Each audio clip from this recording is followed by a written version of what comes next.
ეს არ მომხდარა საქართველოში. დღემდე ანტიგერმანული გამონათქვამები ისმის. სათხართ მედია. ეს არის სირცხვილი და თავის მოჭრა ქართველი ერისთვის.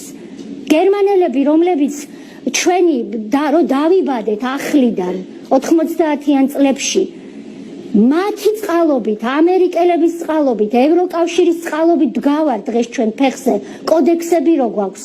ვინ დაწერა ეს კოდექსები თედო ნინიძესთან და ჯონი ხეცურიანთან და ლადო ჭანტურიასთან ერთად? გერმანელებმა თავიანთი ჯიბიდან ფული ამოიღეს და ჩვენ მოგცეს, როცა გვშიოდა და კანონი არ ქონდა.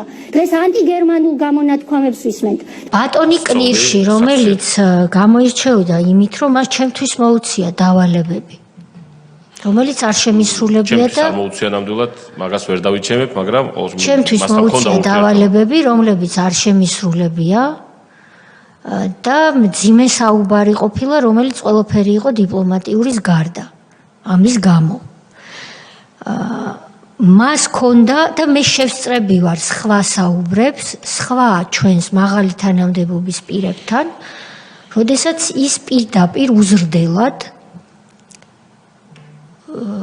ესაუბრებოდა მაღალი თანამდებობის პირებს და ეუბნებოდა, რომ შენ ახლა ეს უნდა შეასრულო. რატომ არის გამორიცხული, რომ ასეთ პერსონაჟს გახარიასთვისაც მიეცა რაღაცა ტიპის არასწორი დავალება და წამოეგო პროვოკაციაზე.